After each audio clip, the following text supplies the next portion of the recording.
Bom dia, irmãos. Eu vou mudar um pouco a ordem daquilo que eu anunciei das mensagens e devido ao ato da ordenação de diáconos hoje de manhã, nós vamos inverter a ordem e vamos falar sobre uma liderança que glorifica a Deus. E eu gostaria que os irmãos abrissem as suas Bíblias no livro de 1 Coríntios, capítulo 4.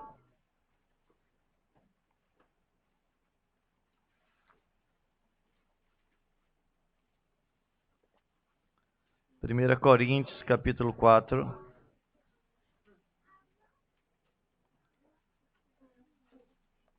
versículos de 9 a 13. E, por favor, não desmarquem o texto. Diz assim: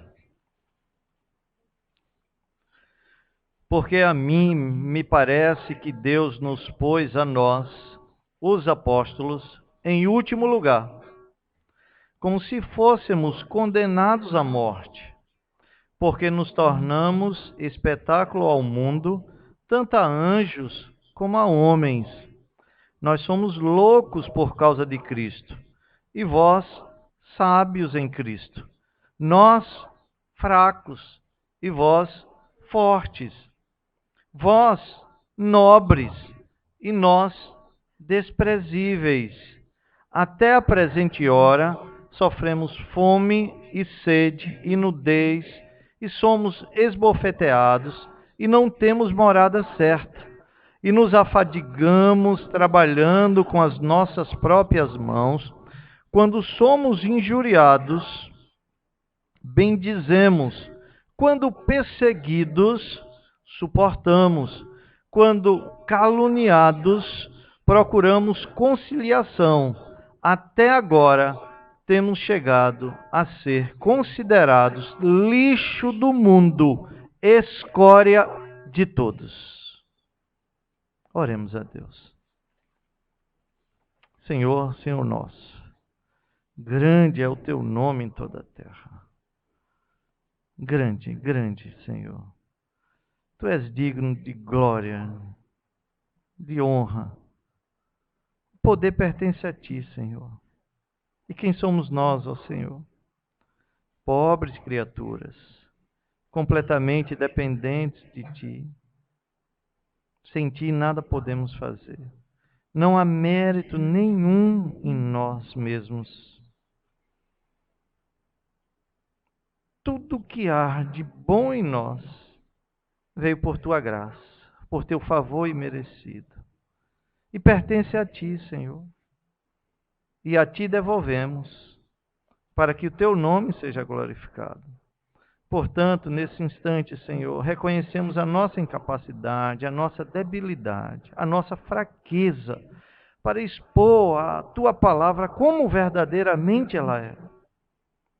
Com toda a fidelidade, com toda a ousadia, com todo amor, Senhor.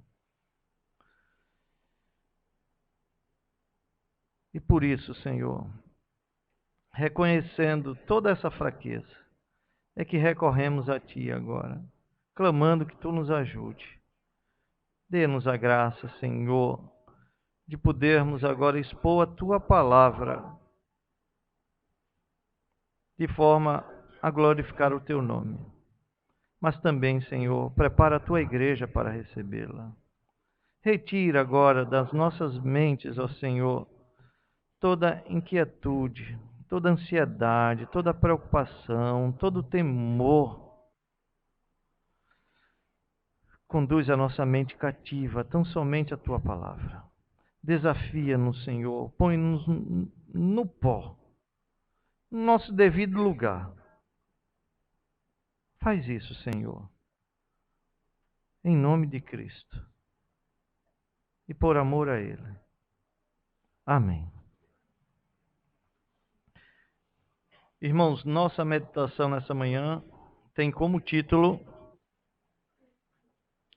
uma liderança que glorifica a Deus. E aí vem uma pergunta de cara para nós. Qual é o tipo de liderança que glorifica a Deus? Você acha que todo o exercício da liderança que é feito hoje, ela glorifica a Deus? A gente sabe que não. Mas há um tipo de exercício de liderança que glorifica a Deus. Irmãos, e esta é uma pergunta muito apropriada para o momento em que a igreja evangélica vive no Brasil. Principalmente porque sabemos que no meio evangélico, mais do que nunca, ele tem sido dominado por um desejo de reputação e respeito religioso. Ser líder, para a maioria das pessoas, significa ganhar fama, prestígio, respeito e até dinheiro em alguns casos. Eles nunca pensam nas responsabilidades, nunca pensam nas pressões e nas tentações que os líderes enfrentam.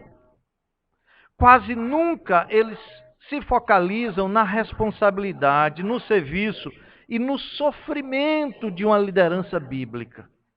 Na verdade, eles não sabem que o chamado para a liderança cristã é, na realidade, um chamado ao sofrimento. Ser líder, acima de tudo, é sofrer. Na igreja de Corinto, Paulo enfrentava este mesmo dilema que nós enfrentamos na nossa realidade evangélica. Porém, com trajes diferentes. Naquela igreja havia um grupo de irmãos que dizia: eu sou de Pedro, outro grupo dizia: eu sou de Paulo, e ainda outro grupo dizia: eu sou de Apolo. Desta maneira, existia entre os irmãos um espírito de competição e disputa, procurando dar vanglória ao ministro da sua predileção. Cada um desses grupos jogava para baixo os outros pregadores com o propósito de levantar o seu. Ó, o melhor é Paulo. Não, melhor é Pedro. Não, melhor é Apolo. E tinha uns que diziam: olha, nem Paulo, nem Pedro, nem Apolo, eu sou de Cristo. Estava existindo um espírito de competição e disputa para ver quem era o melhor ministro e quem tinha o maior prestígio entre os irmãos. Isso era uma grande ironia, meus irmãos, pois a própria palavra ministro não é um título de poder, é uma designação de servo, de servir. Os irmãos que vão ser ordenados agora ao diaconato são ministros para servir. Os crentes de Corinto estavam adotando na igreja o modelo de liderança do mundo ao seu redor. Estavam apaixonados pelos falsos líderes que valorizavam o prestígio acima da humildade e a reputação acima da integridade. Paulo então busca corrigir essa situação usando seu exemplo de apóstolo. Preste bem atenção nisto. Paulo busca corrigir essa situação usando o seu próprio exemplo de apóstolo. Paulo procura mostrar aos irmãos de Corinto que privilégios, honras, desejo de reputação e respeito religioso não são marcas de uma liderança que glorifica a Deus. Pelo contrário, as marcas de uma liderança que glorifica a Deus são outras. E quais são? Em primeiro lugar, Paulo diz que a liderança que glorifica a Deus é aquela que, por amor a Cristo, vive a humilhação da cruz. Vou repetir. A liderança que glorifica a Deus, em primeiro lugar, é aquela que, por amor a Cristo, vive a humilhação da cruz. Como todos nós sabemos, os apóstolos foram homens que tiveram uma convivência íntima com Cristo. À exceção de Paulo. Podemos dizer que eles foram uma das maiores bênçãos que Deus deu à igreja.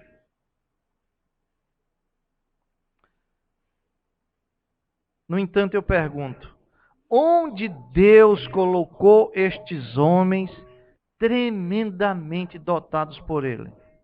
Onde foi que Deus os colocou? Homens tão especiais. Na avaliação da igreja de Corinto, onde era que esses homens estavam? Eles eram colocados no pódio, no alto. E Paulo vai escrever para aqueles irmãos, e no versículo 9, Paulo diz onde Deus coloca o apóstolo. Vejam o versículo 9, acompanhe comigo. Porque a mim me parece que Deus nos pôs a nós, os apóstolos, em último lugar, como se fôssemos condenados à morte, porque nos tornamos espetáculo ao mundo, tanto a anjos como a homens. Então Paulo diz que Deus colocou os apóstolos por último, como condenados à morte. Deixe-me explicar isso. Paulo aqui está usando uma figura extraída dos desfiles triunfais de retorno das legiões romanas. A figura é mais ou menos assim. Quando Roma vencia a batalha, Roma ou qualquer outra, era costume naquela época, qualquer outra nação, o exército vitorioso está voltando para casa. E ele acampa-se próximo da cidade e manda o recado para que a cidade se prepare a receber esse exército vitorioso que está retornando. No outro dia, a cidade já está preparada. As bandeiras estão hasteadas, o povo inteiro está na rua, mulheres, crianças, idosos, jovens, velhos, e fazem aquele corredor enorme aonde o exército vai desfilar. Então abrem-se os portões da cidade e entra aquele exército vitorioso. A cidade está em plena festa. O povo está todo na rua. À frente daquele exército vem o rei. Em seguida, ou ao lado do rei, os grandes generais, os heróis daquela batalha, os oficiais militares mais importantes. Em seguida, vêm os soldados comuns, os menos graduados. Mesmo assim, eles são aclamados pela multidão. Atrás deles, desses soldados, vêm os prisioneiros de guerra. E por último, comendo a poeira dos outros, vêm os homens colocados à morte. Não há a mínima esperança para aqueles homens que vêm por último. Eles vão para a arena. Alguns deles serão atirados aos leões. Outros, os soldados vão acabar com suas vidas ao fio da espada. E ainda outros serão queimados vivos ou serão crucificados. Eles estão destinados ao espetáculo na arena. Entenderam agora o que Paulo está dizendo àqueles irmãos de Corinto? Paulo diz: é aí que nós estamos. Foi aí que Deus nos colocou. Nós não somos os líderes. Não estamos lado a lado com o rei. Nós estamos a caminho da morte. Nenhuma possibilidade de escape existe. Não haverá nenhum comando vindo dos céus para nos resgatar. Os homens vão se divertir às nossas custas. Estamos no final da procissão, como espetáculo ao mundo, aos homens e aos anjos. Paulo diz que os anjos estão apreciando toda aquela cena. Eles têm a expectativa de que Deus irá resgatar aquele servo, nem que seja na última hora. E há ali uma legião de anjos com suas espadas prontas para vir resgatar aquele servo. Eles estão olhando para o seu Senhor, prontos, esperando apenas um aceno de cabeça. Mas não há nenhuma ordem de Deus. Os anjos simplesmente assistem ao espetáculo. Eles assistem tudo aquilo com grande admiração, com uma perplexidade toda típica. Quando eles contemplam a coragem daqueles servos, homens, mulheres, crianças, que tomaram uma posição firme ao lado de Cristo. Eles glorificam a Cristo pelo sofrimento que aquelas pessoas são capazes de suportar por amor a Cristo. Irmãos, como é diferente hoje em dia. Os líderes querem ser tratados com toda a deferência, de uma forma toda especial. Lamentavelmente, este é o grande desastre da igreja. Deus não fez os apóstolos, nem os seus líderes, como pessoas que deviam ser os grandes privilegiados deste mundo.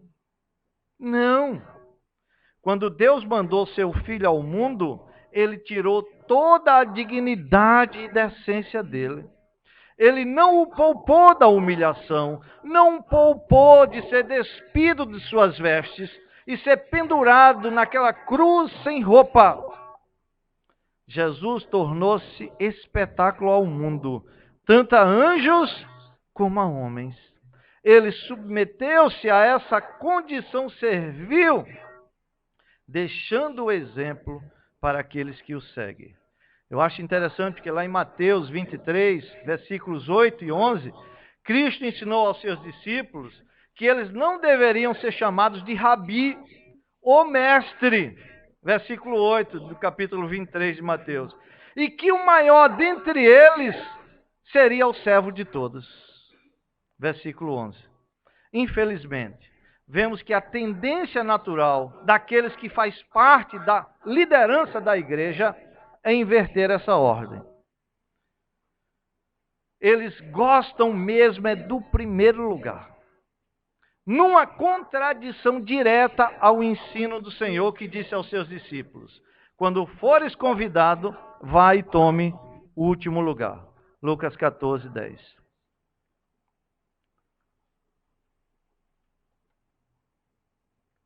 Meu irmão, ouça.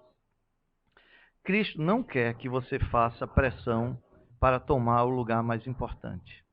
Cristo não quer que você faça nenhum movimento. Cristo não quer, ele sequer quer que você dê um passo para tomar o lugar mais importante. A não ser, se você só deve tomar o lugar de uma liderança, a não ser que ele mesmo lhe impossibilite de fazer tal coisa. Ocupar o lugar mais baixo, refletindo a humildade, refletindo a mentalidade daquele que se humilhou até a morte, morte de cruz, deve ser deliberadamente e voluntariamente a sua escolha. Você deve ficar nesse lugarzinho até que o Senhor mesmo o force a uma posição de responsabilidade e autoridade. O tamanho do lugar não é importante, mas sim a consagração no lugar. Nos pequenos lugares, meus irmãos, temos mais condições de experimentar a quietude e a paz de Deus. Às vezes assumimos os grandes lugares e perdemos a nossa vida devocional com Deus. Perdemos a nossa comunhão com Deus. Porque são muitas as tarefas que se requer de uma liderança. E se Deus não o vocacionou, se Deus realmente não o chamou, você não vai saber fazer o equilíbrio. E aí, neste lugar que você vai estar, você vai perder a quietude e a paz de Deus. Você vai ser um grande ativista dentro da igreja, sem comunhão nenhuma com o Senhor. Olha, a quietude e a paz de Deus são coisas que às vezes o lugar grande, com as suas muitas atividades, nos rouba. E eu faço uma pergunta aqui que não quer calar. Se os apóstolos estão no fim da procissão, onde estão os líderes da igreja de Corinto? Sabe onde eles estão? Estão na frente da procissão. Estão no lugar de honra. Os líderes de Corinto não querem sofrer a humilhação da cruz. Por isso eles passaram para a frente da procissão, próximo das pessoas importantes. Aí agora eu faço uma pergunta. Será que foi Deus que os colocou ali, na frente daquela procissão? Não. Eles se colocaram ali. A carne odeia estar no fim da procissão. Eles não estão no lugar que Deus quer que eles estejam. Os líderes de Corinto não queriam estar no fim da procissão. Este é o problema da igreja em nossos dias, meus irmãos, em especial das lideranças. Eles não estão onde Deus quer que eles estejam. Eles estão onde o amor por si mesmo os colocou.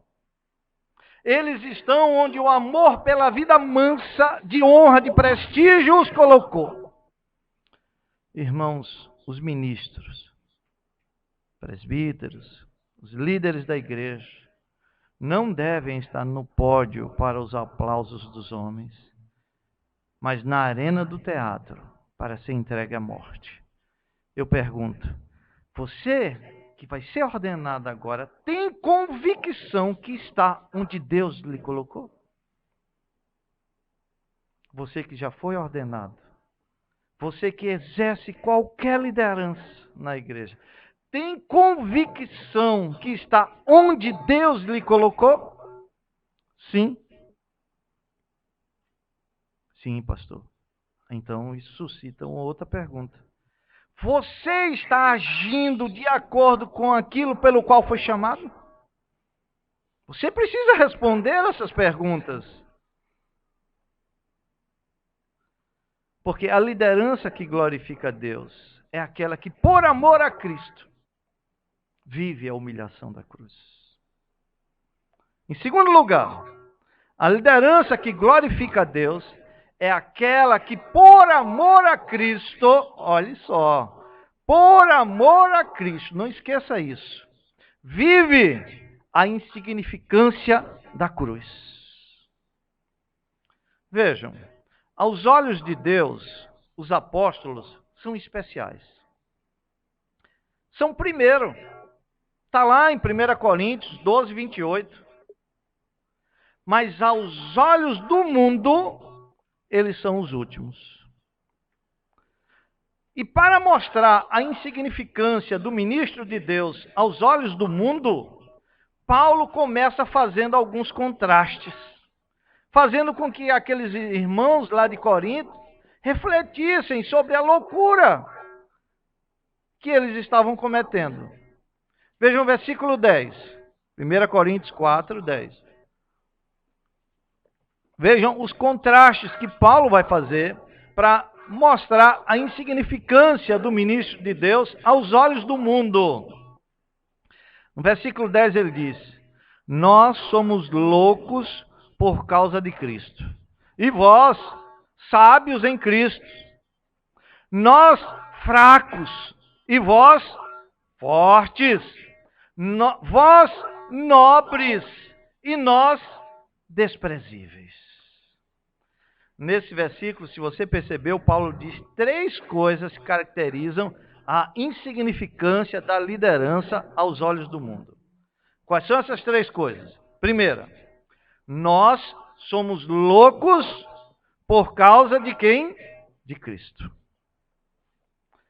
Paulo e seus colegas apóstolos eram tidos como loucos, porque permaneciam ao lado da loucura da cruz.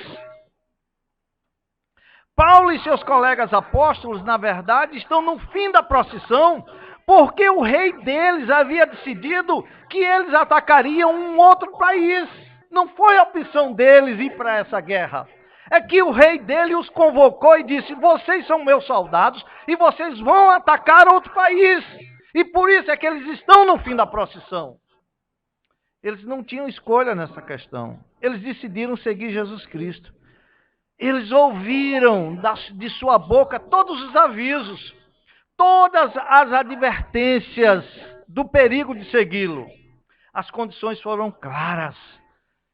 Lá em Lucas 14, 26, 27, 33, Cristo diz claramente: se alguém vier a mim e não aborrecer a seu pai, e mãe, mulher, e filhos, e irmãos e irmãs, e ainda também a sua própria vida, não pode ser meu discípulo. No versículo 27 ele diz: e qualquer que não levar a sua cruz e não vier após mim, não pode ser meu discípulo. Assim, qualquer de vós que não renuncia a tudo quanto tem, não pode ser meu discípulo. Eles escolheram dizer adeus ao conforto, adeus à vida mansa. E o mundo diz: como vocês são loucos. E eles respondem: sim, loucos, loucos por amor a Cristo. Está lá Tiago e João, herdeiros de um bom negócio. Um dia Cristo passa e diz: segue-me. E eles dizem adeus aos negócios. Adeus, Zebedeu. Os amigos de Zebedeu vai fazer uma visita para ele e dizem: que loucura, que perda de bom senso, que perda de tempo, um futuro garantido. Quão loucos são esses meninos? 4 anos mais tarde, Tiago é atirado na prisão e morto pelos soldados. Então os amigos de Zebedeu voltam à sua casa e dizem: nós dissemos, nós te avisamos, esses meninos eram loucos. Sim, loucos por amor de Cristo. Paulo era louco de acordo com o critério dos homens. Ele abandonou seus privilégios, sua posição, suas vantagens. Ele considerou tudo como perda por causa da sublimidade do conhecimento de Cristo Jesus, seu Senhor, por amor do qual ele perdeu todas as coisas e as considerou como refúgio, como esterco para ganhar a Cristo, para ter o conhecimento de Cristo. Um dia desse eu li uma história interessante que me marcou profundamente. Uma ilustração sobre Adoniran Judson. Foi o primeiro missionário batista para a Birmânia, lá no século XVIII. E ele escreve uma carta a seu futuro sogro, pedindo a sua filha em casamento. E a carta dizia o seguinte: olha os termos da carta, para um sogro receber. Ele diz assim: tenho de pedir agora se o senhor pode consentir que sua filha parta no próximo mês de março, para nunca mais vê-la neste mundo. Se está disposto a deixá-la viajar para bem longe e se subjugar aos rigores e sofrimentos de uma vida missionária, se pode concordar que ela seja exposta aos perigos do mar, à influência fatal dos climas do sul da Índia e a toda espécie de falta de material, pressão, degradação, insulto, perseguição e possivelmente uma morte violenta, consentiria tudo isso por causa daquele que deixou seu lar celestial e morreu por ela e pelo Senhor e pelas almas mortais que perecem? Faria tudo isso por causa da glória de Deus? Concorda com a ida da sua filha, na esperança de logo encontrar-se com ela no mundo da glória? com a coroa de justiça, abrilhantada com as aclamações de louvor, que se levantarão para o Salvador dela e dos pagãos, salvos das dores e miséria por intermédio dela? Sim, sim, ele concordou. Isso é um louco. Louco por amor a Cristo. Na verdade, irmãos, se os cristãos de Corinto compreendessem o argumento de Paulo, perceberiam que os verdadeiros loucos eram eles mesmos. Eles que se consideravam sábios aos seus próprios olhos, eram tolos aos olhos de Deus. Vejam como Paulo ironiza o que eles pensavam ser e ter. Versículos 7 e 8.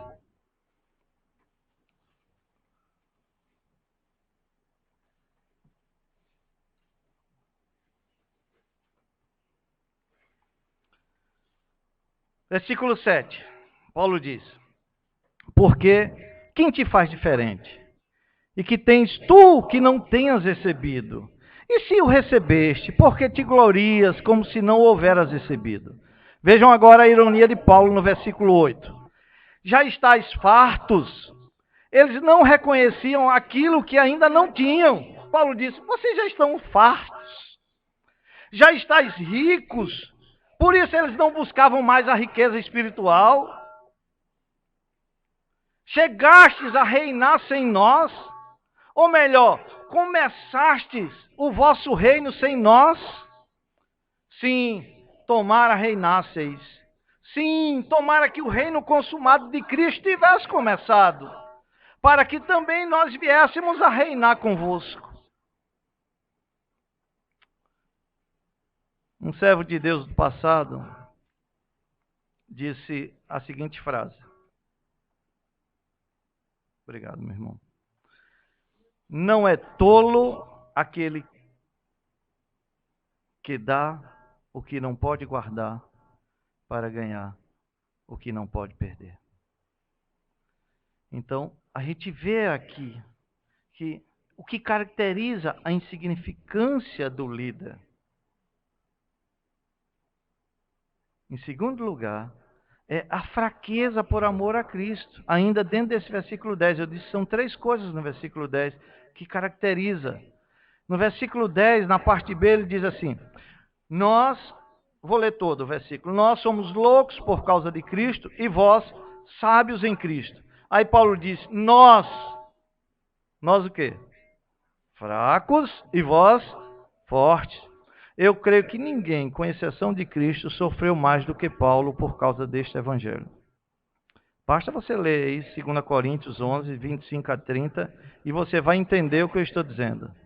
No entanto, meus irmãos, se Paulo tivesse permanecido um fariseu, se ele tivesse ficado ensinando na universidade, como fazia Gamaliel, ele não teria sofrido nada disso.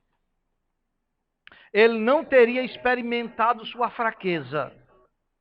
Ele tornou-se fraco por amor de Cristo.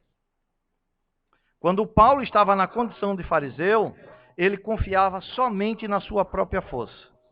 Mas depois que Cristo o salvou, ele passou a gloriar-se apenas na sua fraqueza. E por isso ele diz, de boa vontade, pois me gloriarei nas fraquezas, para que sobre mim repouse o poder de Cristo. E ele vai dizer, pelo que eu sinto prazer nas fraquezas. É um masoquista. Sinto prazer nas fraquezas por amor de Cristo. Porque quando sou fraco, então é que sou forte. A graça, que é melhor do que a vida, transformou a fraqueza de Paulo em força. Foi assim que a igreja abalou os poderes das trevas com a força irresistível da fraqueza. Da fraqueza eles tiraram força, fecharam boca de leões, apagaram fogo, calou o Império Romano. Ah, se os crentes de Corinto entendessem isso. Os coríntios estavam cheios de orgulho por causa da sua espiritualidade. Mas isso era consumada fraqueza aos olhos de Deus. Irmãos, escutem uma coisa. Não há poder onde Deus não recebe glória. E a última coisa aqui que mostra o versículo 10, que caracteriza a insignificância do líder aos olhos do mundo, é que ele torna-se, primeiro, louco, né? A gente viu. Depois, fraco. E agora ele torna-se desprezível por amor a Cristo. Vou ler de novo o versículo 10. Nós somos loucos por causa de Cristo, e vós sábios em Cristo.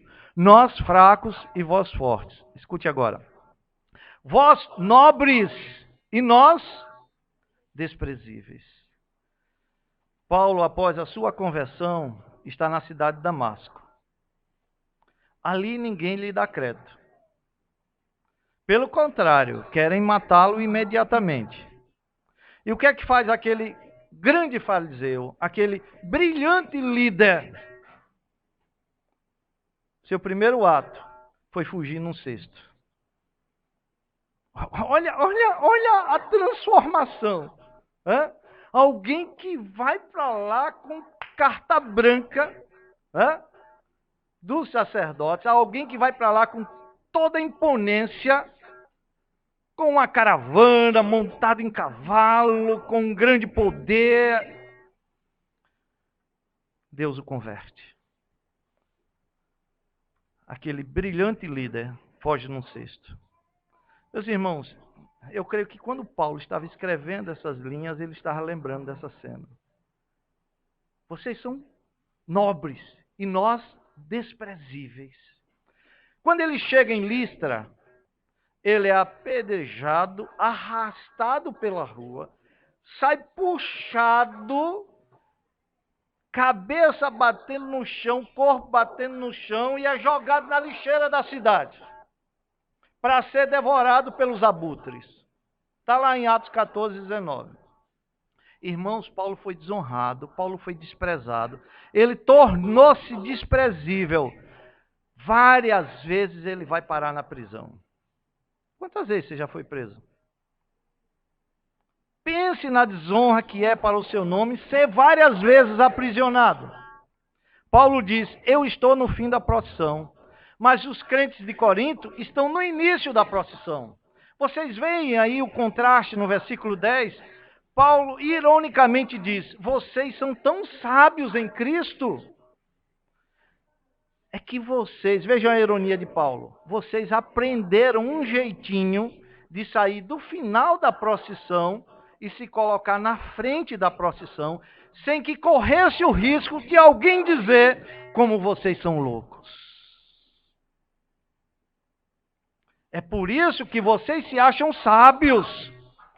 Vocês são tão fortes, diz Paulo, investindo em seus lares, investindo em suas casas, investindo em seus negócios, investindo para o futuro. São pessoas honradas, reconhecidas na comunidade. Vocês são de grande influência em todos os cantos da sociedade. Mas nós estamos no fim da fila, como condenados à morte. É triste. Mas há alguns líderes que pensam que cristianismo é viver esse estilo de vida corintiano. E pior, tem muitos seminaristas sonhando que um dia vai terminar o seu curso, vai pegar uma igreja e vai viver tudo isso. Todo esse estilo de vida corintiano. Mas não é só seminarista. Tem muito pastor de igreja pequena sonhando um dia em pastorear uma igreja grande e viver à frente da procissão sem correr o risco de que as pessoas lhe digam como você é louco. Muitos deles até invejam esses que vivem na frente da procissão. Como os crentes de Corinto querem a glória que vem dos homens. Os crentes de Corinto se achavam importantes por estarem associados a homens famosos. Mas Paulo diz que os apóstolos não são nobres, mas sim desprezados. Assim foi tratado Jesus. E assim foram tratados os apóstolos. Eles estavam prontos a trabalhar, prontos a sofrer, prontos a morrer por amor de Cristo, prontos a morrer por amor ao Evangelho. O grande estandarte deles era ser fiel e não popular. A liderança que glorifica a Deus é aquela que, por amor a Cristo, vive a humilhação da cruz. É aquela que, por amor a Cristo, vive a insignificância da cruz. E, por último, a liderança que glorifica a Deus é aquela que, por amor a Cristo, vive o sofrimento da cruz.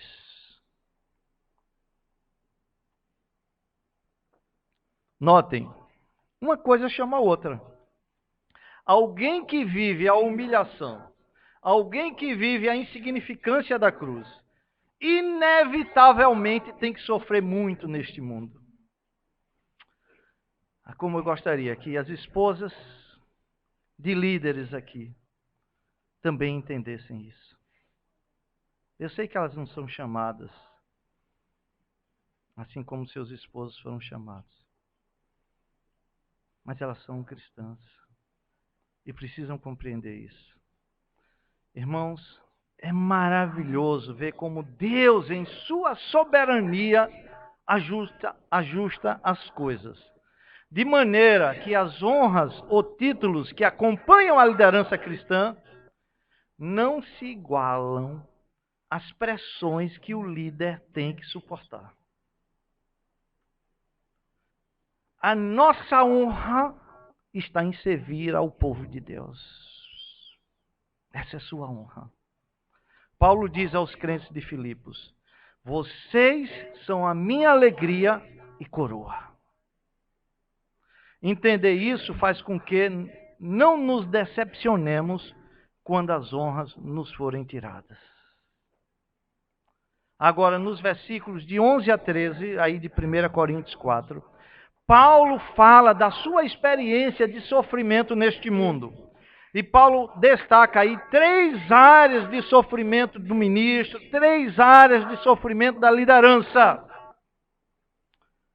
E ele diz, no versículo 11, parte A: até a presente hora sofremos fome e sede e nudez. Está aqui a primeira área de sofrimento.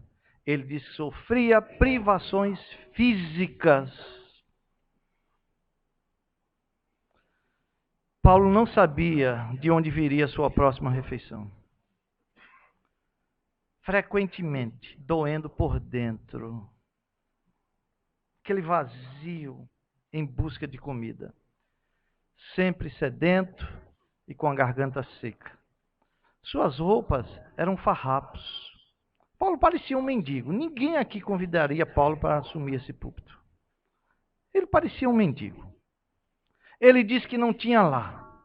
Não temos pousada certa. Tudo o que ele tinha era uma mochila que ele carregava nas costas. E ele sofria tudo isso por amor a Cristo. E ele diz que também sofria os maus tratos. Veja, versículo 11, parte B. Recebemos bofetadas. Versículo 12, parte B. Somos injuriados e bendizemos. Somos perseguidos e suportamos. Versículo 13, parte A. Somos caluniados. Paulo foi tratado asperamente. Ele foi frequentemente esbofeteado. As pessoas cuspiam à medida que ele passava pela rua. As crianças corriam atrás dele e faziam gozações. Quem sabe até as pessoas abriam os portões de suas casas para que seus cães pudessem persegui-lo. Irmãos, não faz muito tempo que os evangélicos trouxeram o evangelho aqui para esse país. E muitos dos nossos avós, quem sabe nossos pais, sofreram por causa do evangelho aqui nesse país. E esse foi, sem dúvida, talvez o tempo mais abençoado que esse país conheceu. E Paulo diz, no versículo 13, na parte B, que sofria preconceitos. Escutem isso. ele se tornou o lixo do mundo, a escória de todos. Paulo, aos olhos do mundo, era tido como aqueles sacos de lixo que são jogados no caminhão para serem jogados no aterro, fora da cidade. É a escória indesejável. Esse é o julgamento que a sociedade humana faz da igreja. E triste é que parte da igreja faz também esse julgamento àqueles que querem viver essa verdade. É como se fosse algo descartável, que se joga fora. E quando Paulo pensa na igreja, ele está pensando como um refúgio cósmico. Onde Deus colocou os crentes hoje, meus irmãos. E Paulo diz, no versículo 13, olha, até agora tem sido assim. Não é isso que ele diz aí no versículo 13? Quando Paulo está escrevendo essa carta, Paulo já era servo de Cristo há 20 anos. E ele diz, até agora tem sido assim. Meu irmão, não muda. Não muda. Não muda. Não há de mudar. Quando ele começou na primeira noite, ele já teve que fugir no sexto. Agora ele está na prisão. É do difícil ao mais difícil. É do difícil ao impossível. Essa é a lógica da vida cristã. Se a sua vida cristã, mesmo você não exercendo liderança aqui dentro da igreja, se a sua vida cristã não é assim, é uma vida muito triste. Se sua religião não lhe custa nada, ela também não vale nada. Não vale nada. Se você não sofre por essa religião, não tem valor algum a sua religião. E no versículo 12, aí na parte B, Paulo diz, somos injuriados. Terrível você não fazer uma coisa e as pessoas dizerem que você fez aquilo. Injuriar. E Paulo diz, sabe qual é a nossa resposta? Quando somos injuriados, é abençoar essas pessoas. Então, quando eles pegam em pedras para jogar em mim, eu digo, Senhor, abençoa essa criancinha aí que não sabe de nada. Abençoa este homem, Senhor. Eles me injuriam, eles mentem contra mim. E Paulo ainda diz, no versículo 12, na parte B, nós somos perseguidos. E qual é a nossa resposta à perseguição? Suportá-la. Suportá-la. Então, meu irmão, agora aqui vai uma palavra diretamente para todos. E se Paulo pôde fazer isso, suportar a perseguição, eu e você também podemos. Paulo teve que sentir as pedras batendo contra o seu corpo. Sentir também o ódio das pessoas. Paulo suportou tudo isso. Aí eu faço uma pergunta. Você sofre escárnio, zombaria por causa da sua fé? Suporte. E no versículo 13 ainda Paulo diz, nós somos caluniados. Levantavam histórias aqui com sobre a vida de Paulo. Isso já aconteceu com você? E Paulo diz, quando caluniado, respondemos de forma mansa e gentil. Gentis com aqueles que nos caluniam. Pedimos a bênção de Deus sobre aqueles que nos maldizem. Suportamos toda a perseguição. Foi isso que Cristo fez na cruz do Calvário. E Paulo dizia, eles me maltratam. E eu os ajudo e oro para que a bênção de Deus os alcance. Para que eles tenham o mesmo entendimento, para que eles tenham o mesmo conhecimento, para que eles consigam ver a beleza que eu vejo em Cristo. E tenham a mesma disposição de viver essa verdade, de dar a sua vida por amor a Cristo. Aí eu pergunto, é isso que você tem feito? Agora ouça uma coisa. Eu sei que você é perseguido. Mas ouça o que eu quero dizer. Não importa o que a sua reputação está sofrendo. Não retalie. Não procure defender-se. O maior sinal de maturidade espiritual é quando nós procuramos defender-se a si mesmo. Qual é a importância de defender-se a si mesmo? Não é a glória de Deus que está sendo julgada aqui. Não é a reputação da sua família que está em jogo. Ainda que fosse. Só são os seus sentimentos. E não precisa preocupar-se com isso. O dia do Senhor, D maiúsculo aí, revelará todas as coisas. Descansa no Senhor. Veja, eu gosto muito desse versículo e os pentecostais torcem muito. E não só pentecostais, tantos outros. Entrega teu caminho ao Senhor, confia nele e o mais ele fará. E o que é que ele fará? Aí ninguém mais vem adiante. O que é que ele fará? Fará sobressair a tua justiça. É ele, não é você. Deixe que o caluniem, digam o que quiserem. Ele é quem fará no tempo dele sobressair a tua justiça. Haverá um tempo em que as pessoas vão dizer, eles estavam certos. Agora, meus irmãos, há coisas que precisamos defender. E até com a nossa vida. Defender a verdade. Defender a igreja cristã. Defender o irmão mais fraco. Mas jamais buscar a nossa própria defesa. A gente tem que saber discernir. Essa perseguição, essa ofensa, é a mim ou a causa de Cristo? É a mim ou ao reino de Cristo? Se for a mim, deixa eu orar. Deixa eu me render nas mãos de Deus. Jamais devemos buscar a defesa do nosso nome e da nossa reputação. Paulo renunciou todos os seus direitos. Paulo renunciou o direito de casar, direito de ser sustentado pela igreja de Corinto, direito de ser respeitado como apóstolo. Ele jamais insistiu nesses direitos. Ele jamais estava, aliás, ele estava contente em estar no fundo da procissão. Por que ele estava contente em estar no fundo da procissão? Porque Deus ali o colocara. Esse era o lugar para ele estar. Senhor, não tenho que questionar. É desta maneira que a igreja de Cristo é edificada. E é assim, meus irmãos, que o reino se espalha. É assim que o nome de Deus é glorificado.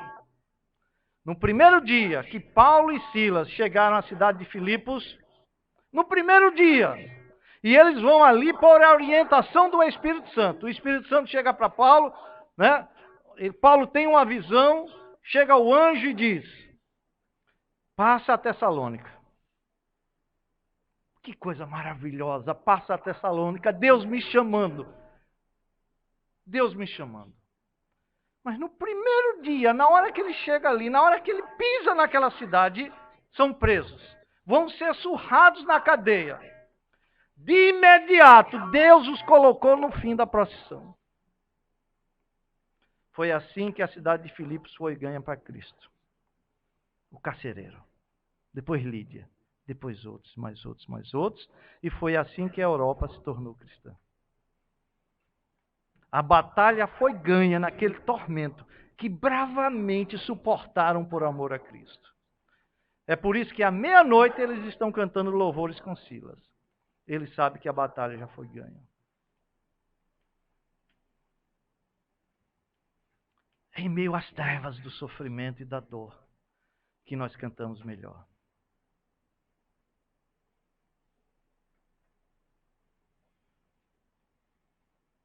No dia seguinte, um soldado romano deixa de seguir o imperador para seguir o Senhor Jesus Cristo.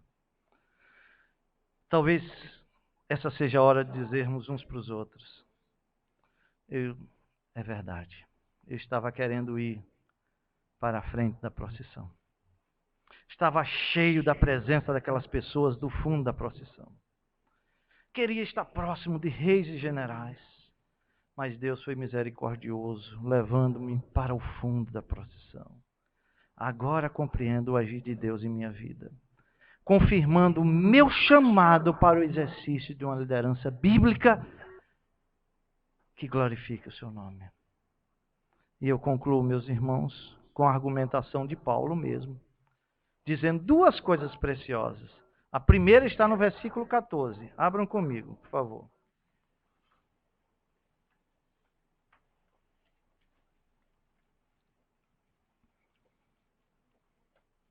Versículo 14, Paulo diz: Não vos escrevo estas coisas para vos envergonhar. Pelo contrário, para vos admoestar como a filhos meus amados. A segunda coisa está no versículo 16. Admoesto-vos, portanto, a que sejais meus imitadores. Irmãos, como ministros e líderes, somos mordomos e Deus espera de nós fidelidade. Como ministros e líderes, somos espetáculo ao mundo e precisamos ser humildes e aceitar de bom grado os lugares onde Deus nos coloca, ainda que pareçam insignificantes. Mas também, como ministros e líderes, somos exemplo para a igreja de Deus. E devemos ter profundo amor pela mesma. Devemos olhar para as pessoas e dizer: admoesto-vos a que sejais meus imitadores. Que Deus nos abençoe, irmãos. Amém.